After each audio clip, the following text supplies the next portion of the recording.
On that note, I'm glad to be joining you here today for us to meet around this round table 2 years into my tenure and to listen to the tangible progress that we've made, mentioned by Matthew, Hafez, Jihad, Stefano, and others during this week who have walked this path with us.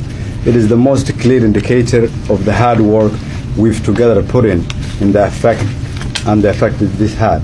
It has been a difficult but gratifying journey, one that I have reiterated our path to reform and nation building, not satisfying the benchmarks and the meeting deadlines of the IMF and World Bank. But I am also here to report that after 2 years on the job, my qualified observation has been that as difficult and painful the reforms have been, what has been the most difficult undertaking is to influence change despite an entrenched narrative.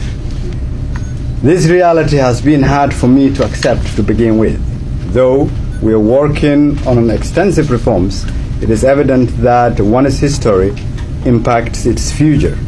2 years ago, my first discussion with both IMF and the World Bank were met with doubt, and rightly so.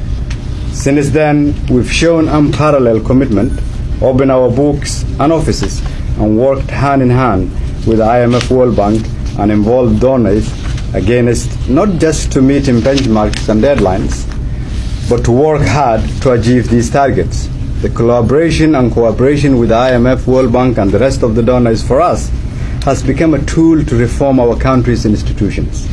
It is the strategic choice for Somalia rather than going the path of false hopes and shortcut choices that can have serious consequences for a nation in the future.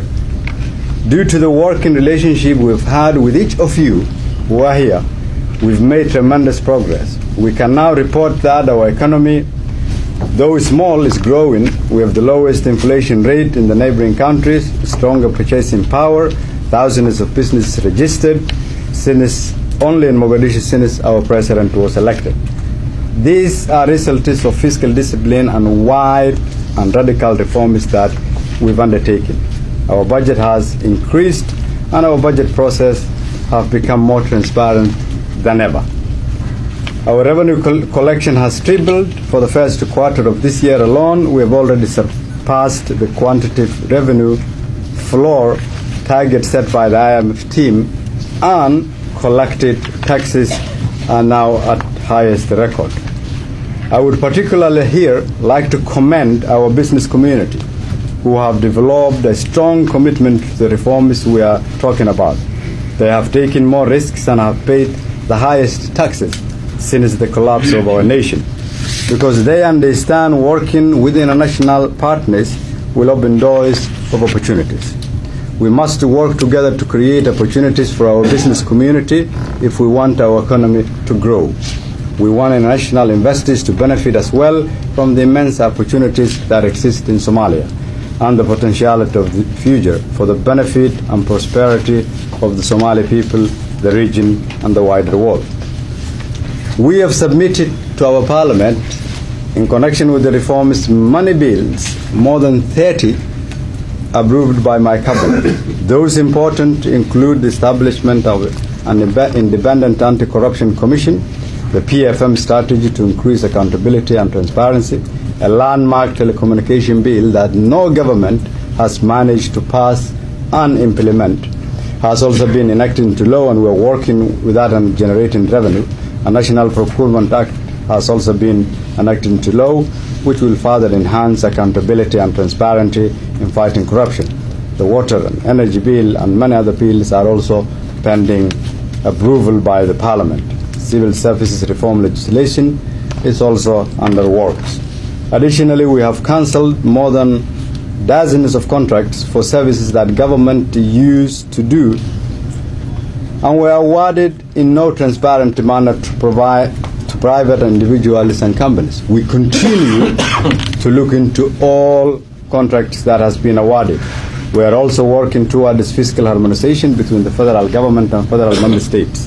In February this year, we signed a landmark fisheries revenue sharing agreement that allowed the Federal Ministry of Fisheries to issue fishing licenses for foreign fishing companies in order for us to increase our revenue. All these initiatives that government has undertaken since it came to office were critical in meeting the benchmarks requirements of the IMF in connection with the S&P. I would want to assure you today here, though we have done well, our commitment hasn't diminished. We've managed through this process to spark interest in the nation. The entire government and our population see this as a success story, as the first step to the new Somalia. During this visit, I have shared another personal insight with colleagues here, especially those from the World Bank and IMF. Reforming Somalia's economy is not enough if we do not at the same time reform the security sector and our political processes. But the discovery for us has been there is no single universally agreed roadmap and implementer for security sector reform, as there is for the economic reform. There is also no pot of gold at the end of the rainbow when it comes to security. Just demands and deadlines, sometimes conflicting. Additionally, no one looks at the fiscal discipline aspect of the security sector reform. To give you a brief snapshot, we spend 9 million a month on our security sector of our 13 million expenditure. This accounts yearly to $109 million, accounting for 57% of our internally generated revenue. My challenge to the with the World Bank and IMF is to look into the fiscal discipline looking at from the security perspective and to look into a model that functions in connection with the reforms that we are taking. To all our other partners, we have challenged them also to work with us on replicating the S&P model and benchmarks and working with us to reform our security sector. We have made significant progress on the security sector reform. 2 years ago, it was unthinkable what we've achieved here. 3 months ago, no one believed we would achieve what we have achieved when it comes to the security sector reform. We began by ensuring all SNA and federal police soldiers are biometrically registered. We've put in place a very strict vetting process of the personnel registered. In addition, we've started to pay our soldiers directly into their bank accounts. In March 2019, nearly 17 soldiers have been paid directly into their bank accounts. In addition, the soldiers also receive their rations funds directly into their bank accounts. As a result, we've saved more than $2 million monthly. We've reformed the administration and the finance and personnel departments of the SNA and the police. We've developed new financial management procedures and guidelines tailored to the security agencies to increase transparency and accountability of the management of all security sector expenditures.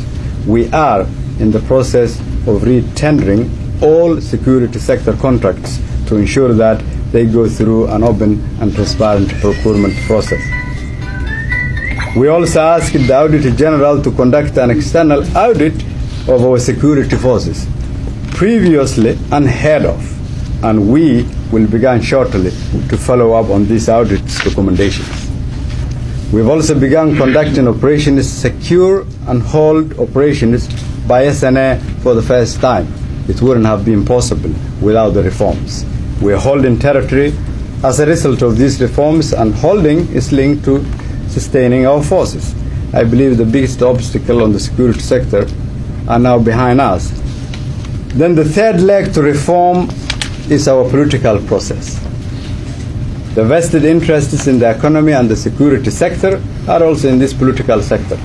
It is my belief that the best way to reform is to give political system that gives power back to the Somali people to make their choices on their governments themselves.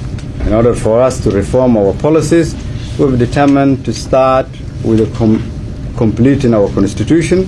That includes clarity on revenue sharing, fiscal federalism, power sharing structures within the federal member states as defined in our constitution, and our future government structure. All these models have been developed, and we are working on bringing together all stakeholders in the Parliament, FMSs, and other members of our society to join hand in hand so that we can agree on the future of Somalia and how it should be organized. With the decision point and debt relief on the horizon and a promising security sector reform that is yielding progress, we are becoming more accountable. A comprehensive political reform is in the works. I believe Somalia is on the correct path to its recovery. I would like to request that you stand with the Somali people. Finally, your efforts can be recognized for yielding success story. I hope we can continue to work unabated on this issue and that we can speak to the truth of the challenges and opportunities before us. And the narrative can be changed to a new narrative using this success story of the partnership on reform with our national financial institutions. I thank the World Bank and the IMF for organizing this event and the close partnership. I also thank the donors who have stood by the Somali people for decades, and I hereby renew my full commitment to continue and see through these important reforms that will bring about peace and stability in Somalia. Thank you.